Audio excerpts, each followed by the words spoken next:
Hello and welcome to another video here in the Learn Sanskrit series. Today we are doing another exercise video for lesson 14. So we are this is the second exercise video where we are starting our integrated exercises, where we use all the words and grammar that we have learned in all the lessons so far. So let's start with well, before we start, if you want to copy the sheets down manually to two sheets of paper, you can do that now, because I'll be keeping this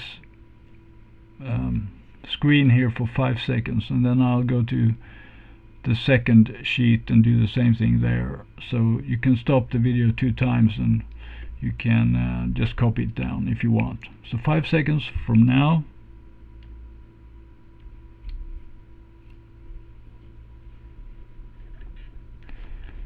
And now we'll go to B2.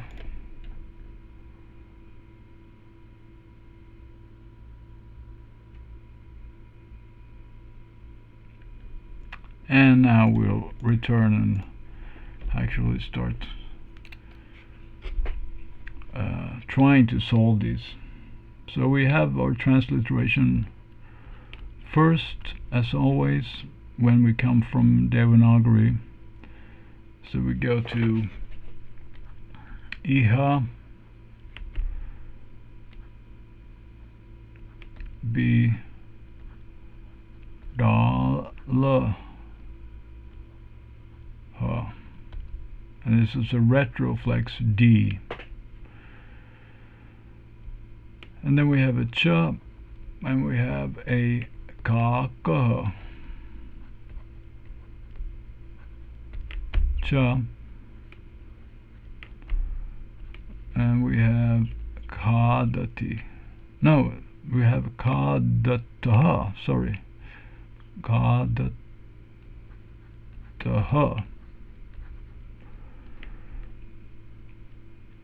And then the next one is Tatra Mushikaha. So we have a long U, retroflex S, Mushi, and a long A, Mushikaha, Tishtanti. Retroflex S, retroflex Tish, T,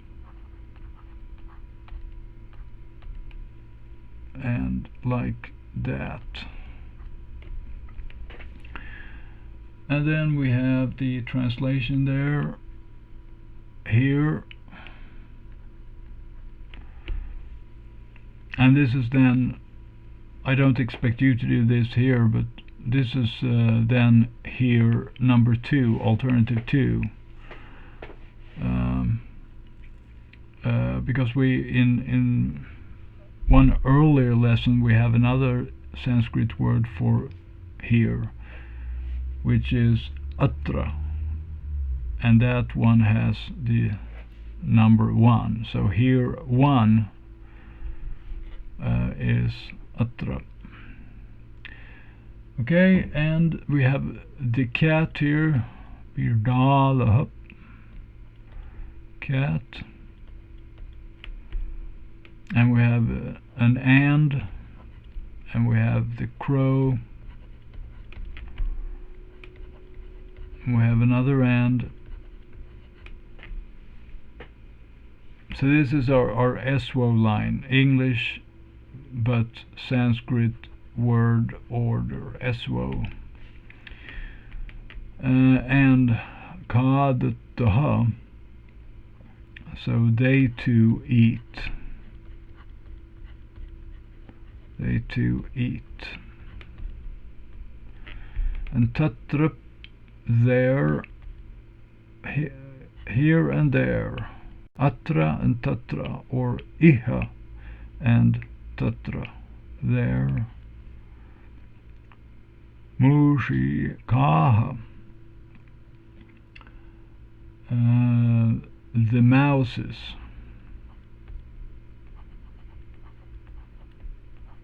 Or possibly rats, but I think Apte says rats also in his. But you can check that. This will be home exercise for you to check whether I'm right or not. But in some Sanskrit textbooks, Mushikaha is mouses. And then we have Tishtanti, so they're standing. They stand, or they all stand. So they are not just two mouses that stand, there are at least three mouses. Here they stand, okay, and sort of free English,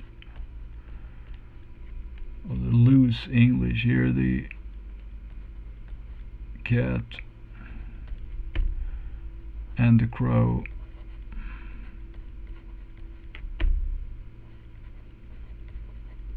eat.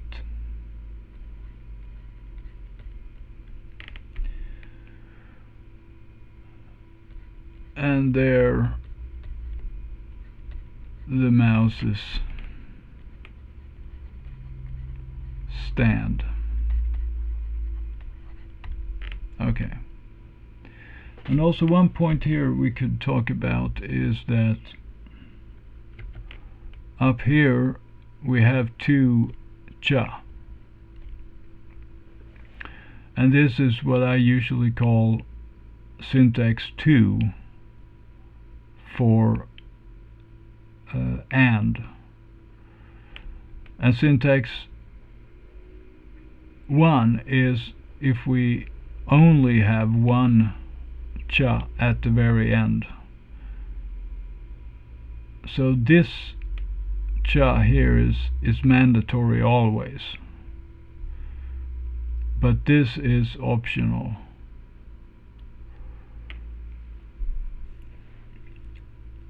If we are sort of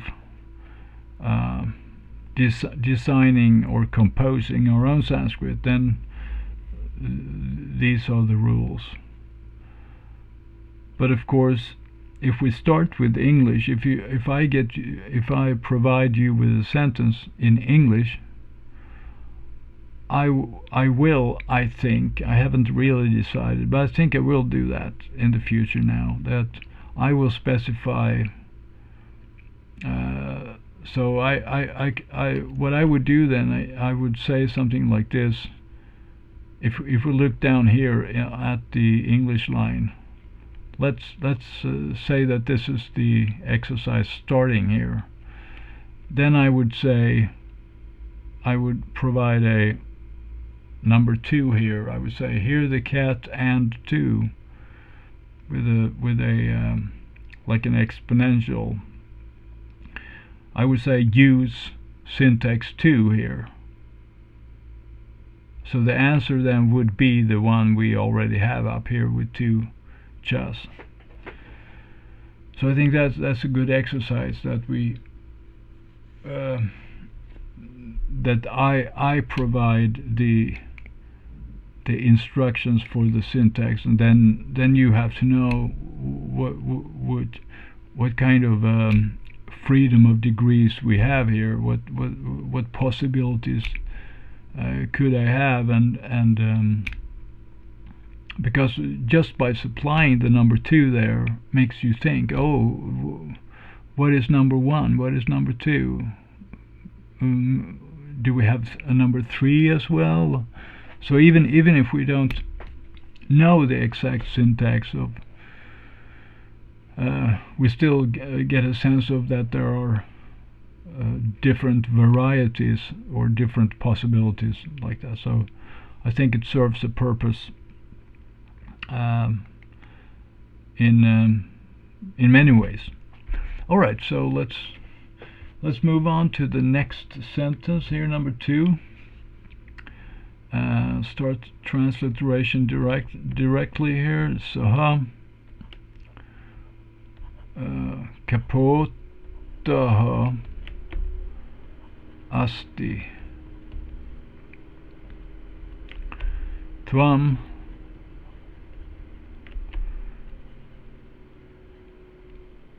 gadjaha asi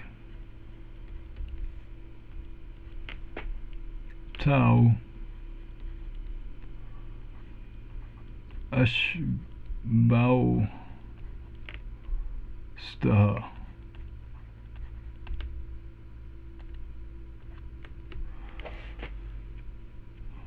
Right, so he, a pigeon, kapotaha, a pigeon, he is.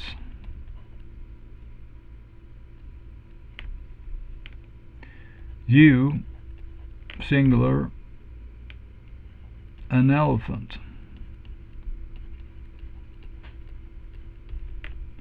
You are.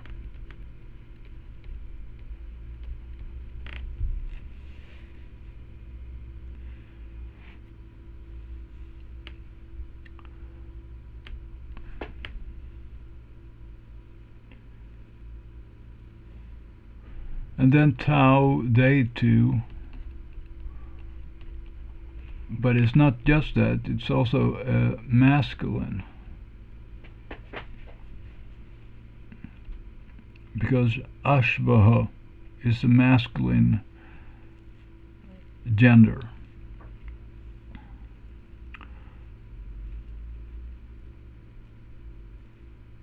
So we have the 2 horses then, ashvau, 2 horses, and they too are.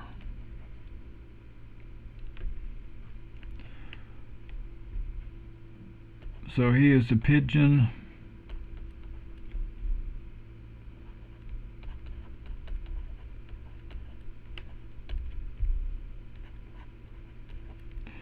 You are an elephant.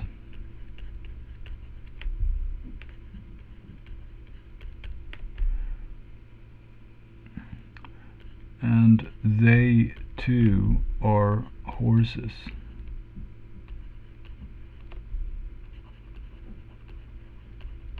Like that. Number 3. Asti Janakaha Ramaha Nama.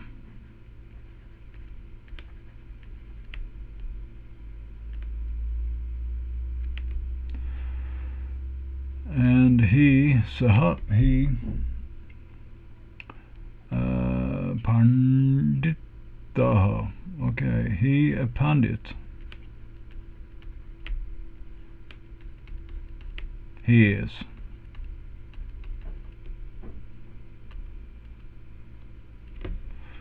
And there is, and here we have this existential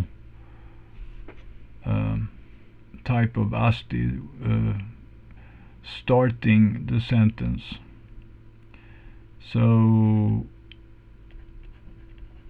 which is there is, and this existential force. That's I think that's what Coulson in his Sanskrit book he calls it existential force. So this asti doesn't have any subject. So the subject is already provided here. There we can say it's a subject, or there is not really a subject. It's a sort of impersonal subject. So there is. So here then we can say that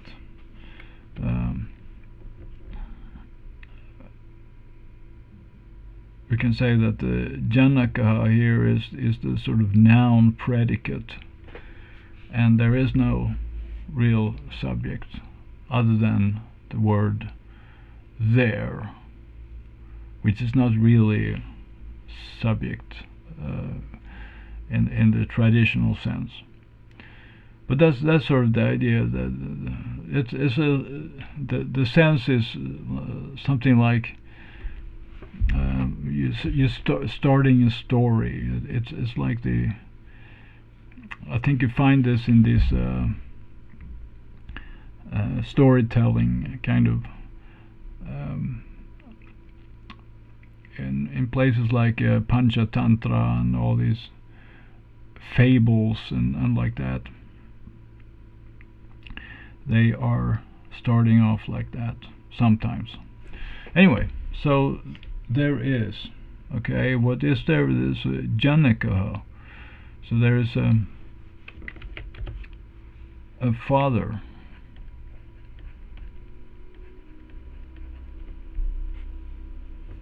And the father is Rama. Oh, sorry, you should do this nicely. So in Father Rama named,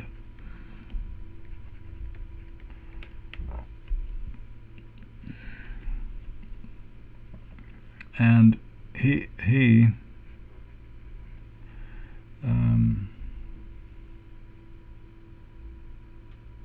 oh my goodness, I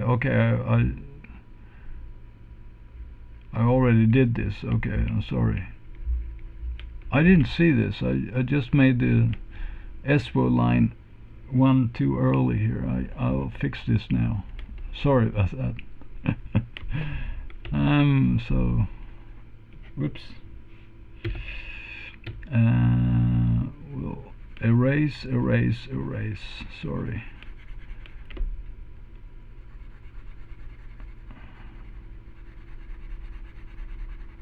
If I would have done this live, I would have gotten a lot of messages. Where is the transliteration? Where is it? All right, let's see. So so we have one retroflex N and one retroflex D. Pandi. Daha. Asti. Like that. So the loose English then, there is a father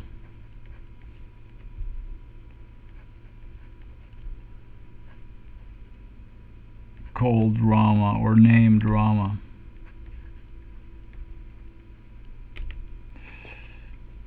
So the idea here, of course, from the eswo here, we can gradually do our refinement to the English, so we can get more.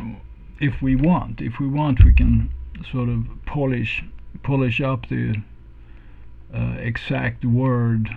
If we want to use named, we can use named, and but if we don't, we can sort of get some variety and call it, or use called instead, for instance, or by the name of Rama, or whatever.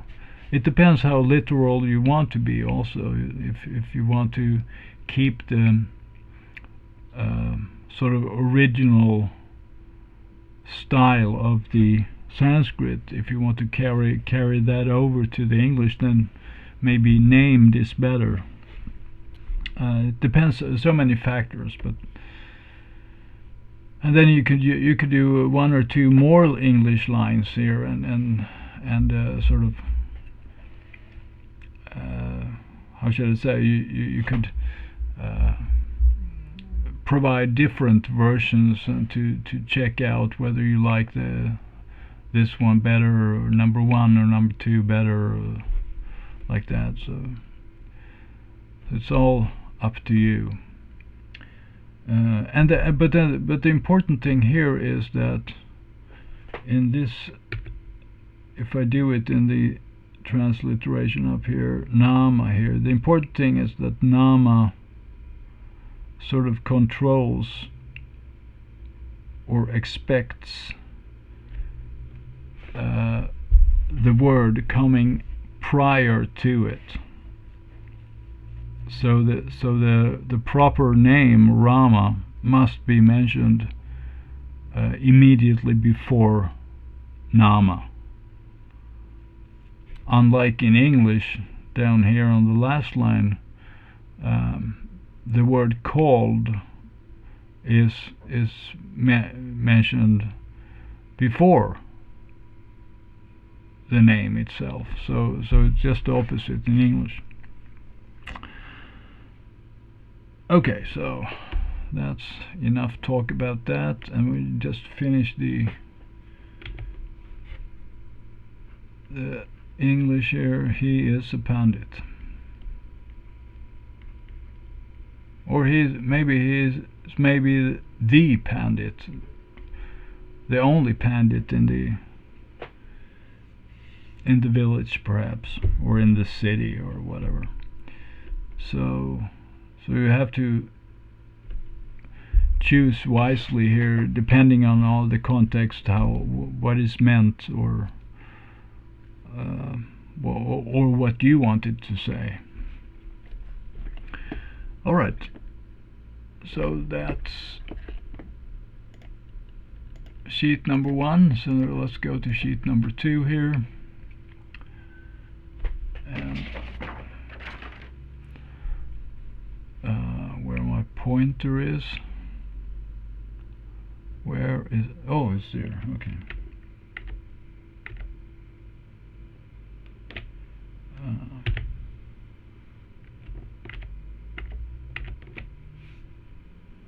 Aha. Okay, that's why. Okay. I have to select the right layer here in Photoshop, otherwise can't really write. Okay, Vayam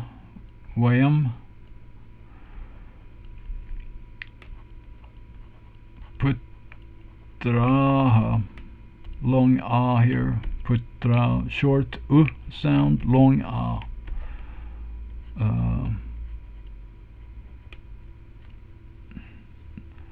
Bhavamaha,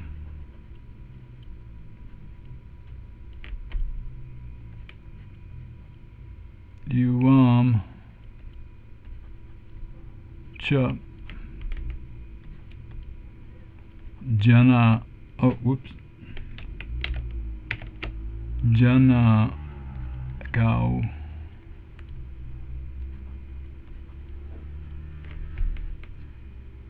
Bha Vap Ta Ha.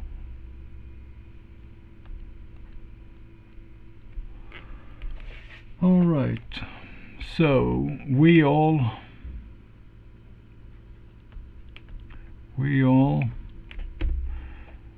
and then we have a son is a putraha, but here we have putraha, so we have many sons, the many sons.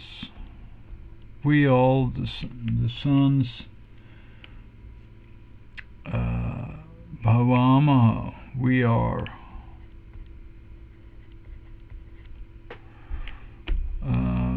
Yuvam,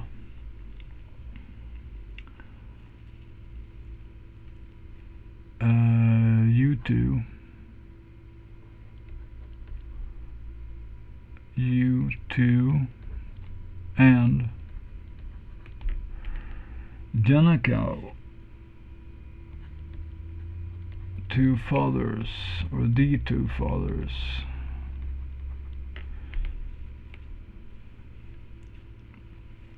And Bhavataha, to are. Good. So we are, oh, I should have a plural, the sons. We are the many sons.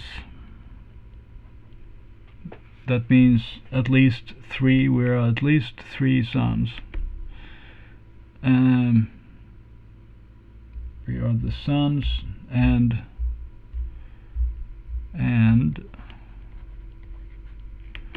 you two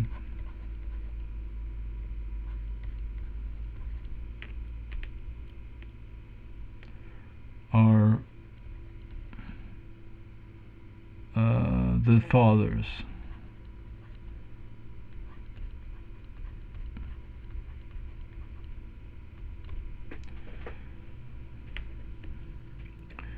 And we also want to say here that, well, this is perhaps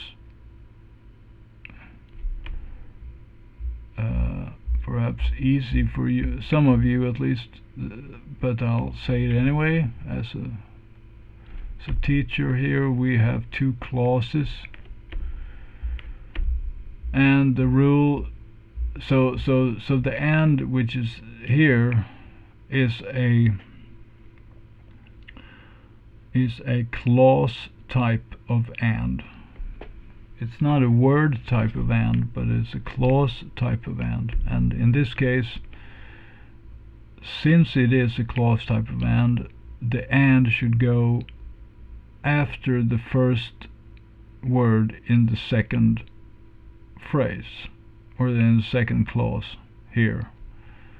So the and must go after the first word. But now you and two are not, in Sanskrit they are the, as you see here on the eswo line, you two is just one word in Sanskrit. So the and must go there then.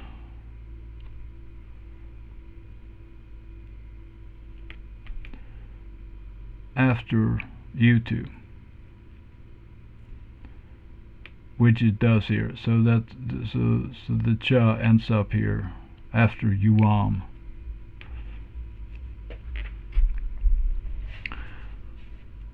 All right, so let's go to sentence number 2.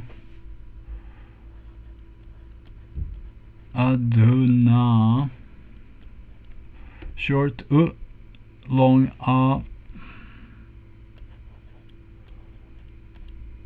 balau, long a, gachatah, agachatah.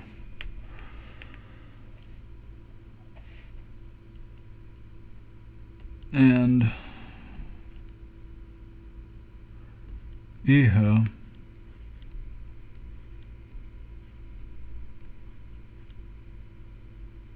saha, asti.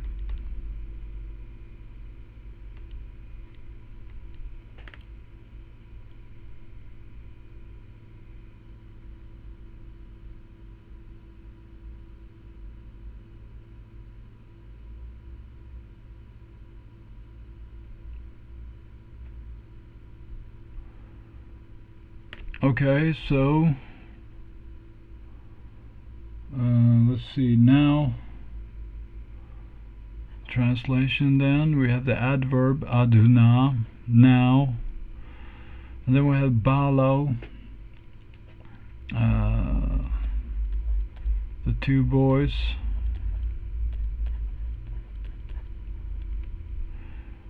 Agachatah. So two boys, so they two come.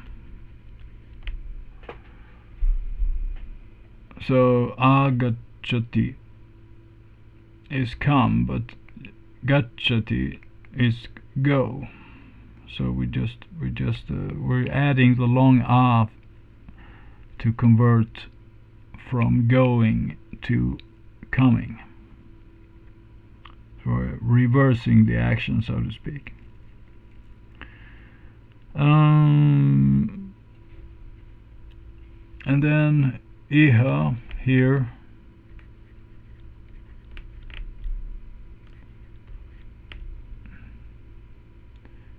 he is.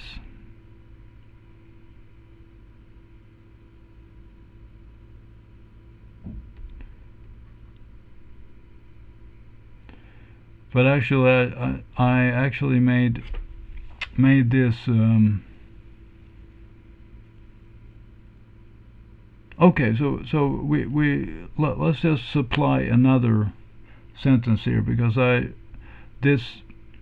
toyed around with these exercises, and I made some changes. So let's do another. I haven't prepared this, but let's do just do this here instead now, and I explain what I'm doing here. Atra tau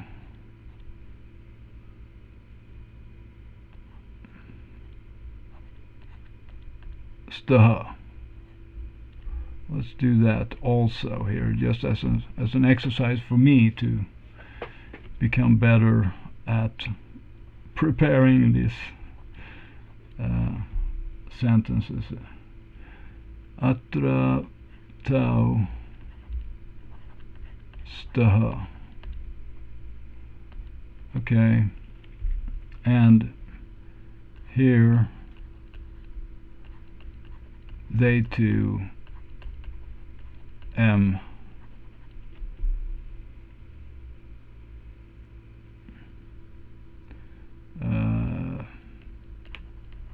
they two are. Oops.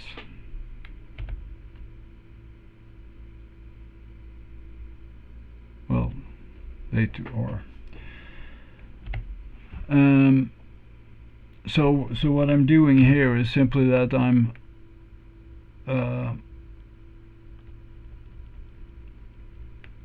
in terms of meaning, then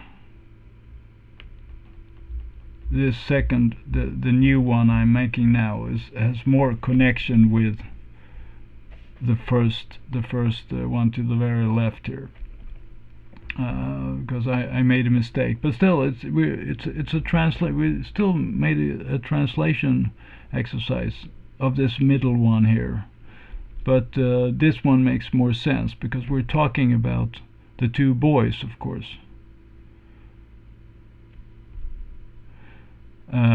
So we're this middle one we can just use as a sort of like a language translation exercise without connection to the sentence on the left. All right, so now to the English then. Now the two boys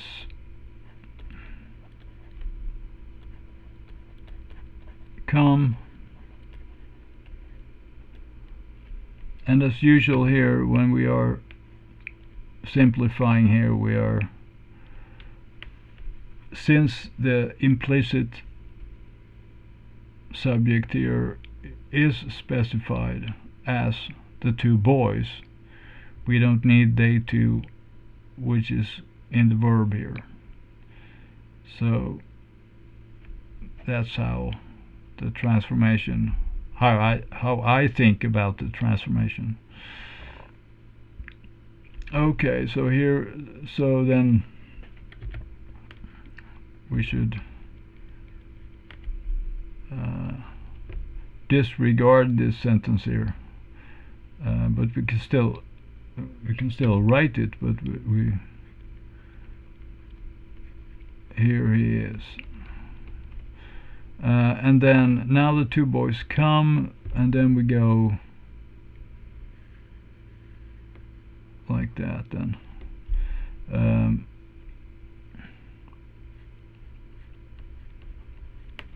Here they are.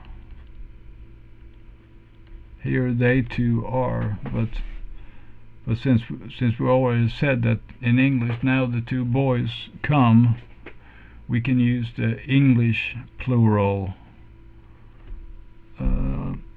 if we want to make it English, instead of saying here they two are. It's superfluous. Alright, so that's a good exercise. And number 3 then, to round this up, atra. Here comes a new atra then. Okay. Dasaha tish kanti tatra cha mu long u mu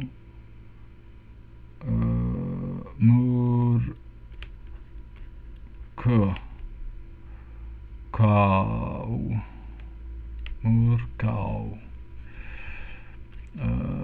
pritjataha.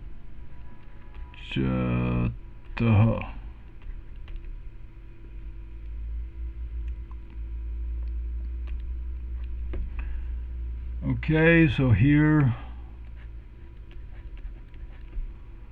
the servants, dasaha, the many servants, the 3 servants or more, they are standing.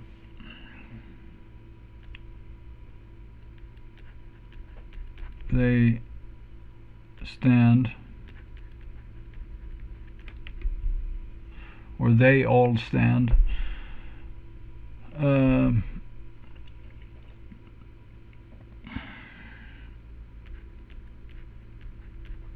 There, and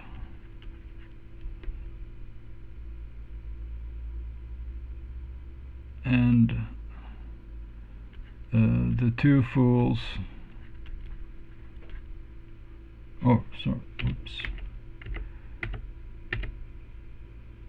the 2 fools, not just the fools, but the 2 fools. Pritchati, which is about asking, but here we have then the dual 3rd person, and that seems to fit with the fools there, so they too ask, like that. And so the English would be then, here the servants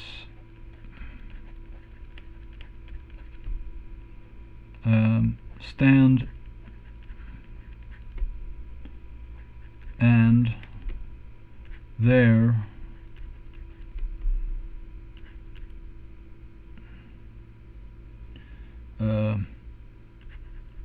the 2 fools ask. And similarly to number 1 here above here, we are the sons, and like that, we also have the same idea here with a clause type of and.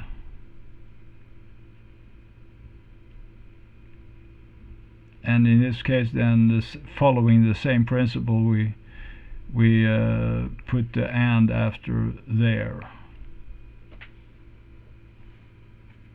which is why it looks like this, tatra cha. So the first tatra and then cha. So it's not, so if we read this eswo line here. Here the servants, they stand there. So it's not that they stand there. They stand here. Here the servants, they stand. But because the and, so it if you're not used to this type of enclitic and in Sanskrit, then this word for word translation may sound awkward, and it is awkward, of course, but there is an explanation for everything. So I hope this helped here, and I hope you have enjoyed my all my mistakes and my presentation here, and I hope to see you in the last exercise video, the third exercise video for lesson 14. And I also hope that you will have a great day, and I'll see you soon. Bye bye. Have a good day.